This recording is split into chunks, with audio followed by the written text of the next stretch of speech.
ठीक है, तो प्रश्नावली अब 13.5 हम लोग बनाते हैं। 13.1, 13.2, 13.3, 13.4 सारा कंप्लीट हो गया। नहीं देखे हैं तो प्ले लिस्ट में सारा वीडियो है, जाके देखिए, आराम से तैयारी कीजिए अपना। अब 13.5 का पहला नंबर सवाल, ठीक है।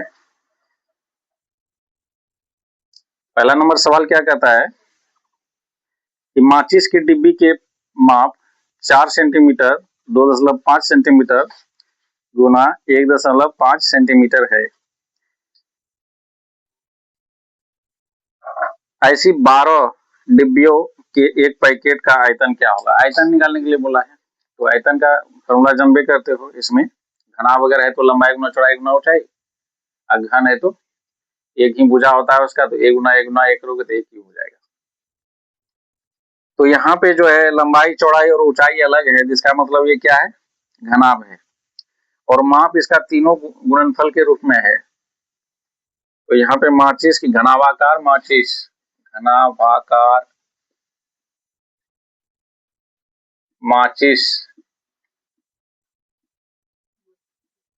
की एक घनाभाकार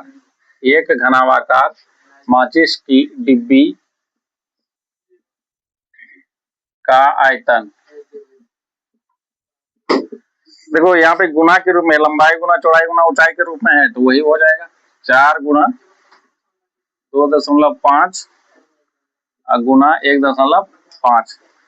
यही इसका जो है आयतन हुआ। एक घनाभाकार माचिस की डिब्बी का आयतन यही हो गया, जो गुना के रूप में कहेगी। ये लंबाई है, चौड़ाई है, ऊंचाई है, तो वही उसका आयतन हुआ। अब 25 चौके 100 हो गया, तो मतलब 10 हो गया।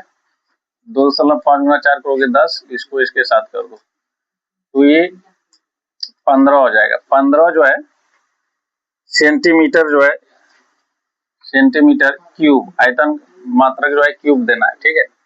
ये 15 सेंटीमीटर क्यूब हो गया। ये किसका निकला, एक घनाभाकार डिब्बी का। 12 डिब्बी है, वैसे करके 12 डिब्बी, 12 डिब्बी का आयतन, तो 15 गुना 12 हो जाएगा 180 सेंटीमीटर क्यूब। यही क्या हो जाएगा, आंसर हो जाएगा 12 डिब्बी का। समझ गया ना, ठीक है। इसको उतारो, फिर अगला सवाल बताते हैं। ये अब दूसरा नंबर सवाल क्या कहता है कि एक घनाभाकार पानी की टंकी 6 मीटर लंबी, 5 मीटर चौड़ी और 4.5 मीटर गहरी है। इसमें कितने लीटर पानी आ सकता है। उस टंकी में जो है कितना पानी आएगा। घनाभाकार टंकी, घनाभाकार टंकी की लंबाई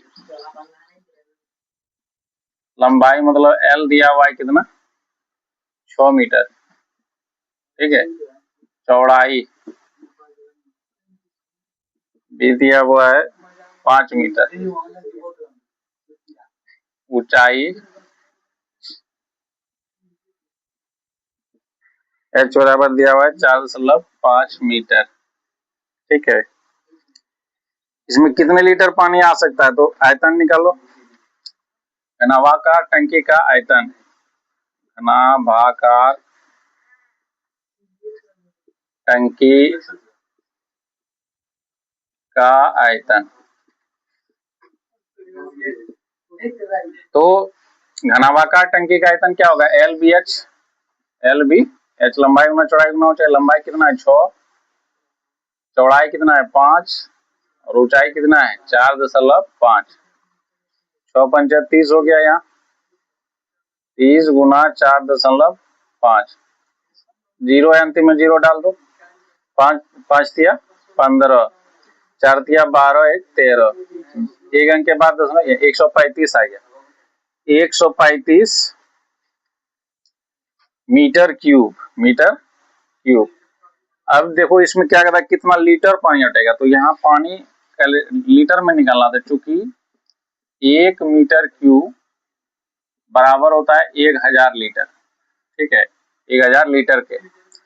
तो 135, इसलिए 135 मीटर क्यूब में कितना होगा, 135 से गुना कर दो, 135 गुना 1000 लीटर हो जाएगा।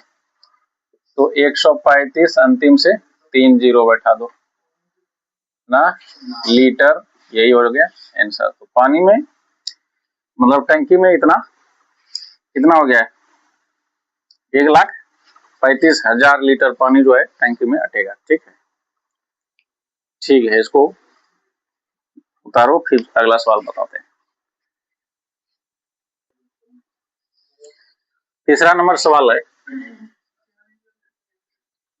ये घनाभाकार बर्तन 10 मीटर लंबा और 8 मीटर चौड़ा, इसको कितना ऊंचा बनाया जाए कि इसमें 380 घन मीटर द्रव आ सके। कितना ऊंचा इसको बनाया जा सकते, घनाभाकार बर्तन की लंबाई दिया हुआ है, घनाभाकार बर्तन की लंबाई एल अगर ले तो कितना दिया हुआ है, 10 मीटर, चौड़ाई 8 मीटर, ऊंचाई अगर इसका, ऊंचाई इसका जो भी है, अगर h है, ठीक है, h मीटर, तो h का मान निकालना है ना, h का ही तो मान निकालना है, ऊंचाई। तो घनाभाकार बर्तन, घनाभाकार बर्तन का आयतन दिया हुआ है, कितना दिया हुआ है, 380 मीटर क्यूब। अब जो है घनाभाकार बर्तन का आयतन होगा क्या, लंबाई गुना चौड़ाई गुना ऊंचाई, अर्थात एल बी एच बराबर 380। एल का मान कितना है, 10, बी का मान कितना है, 8, और एच का तो मान निकालना है, तो एच ही रहने दो इसको, बराबर 380 का हुआ। अब एच का चूंकि मान निकालना है तो 380 दोनों को सेट कर दो, 0 से 0 कट जाएगा। अब h बराबर हो गया 38/8, काट दो एक बार, 4 हो जाएगा यहाँ और यहाँ 19 हो जाएगा। 19 में जो है 4 लेके भाग दोगे तो हो जाएगा 4 चौका 16, 3 30 हुआ, 4 7 28, 4 5 20, 4.75 मीटर, ये हो गया आंसर। समझा।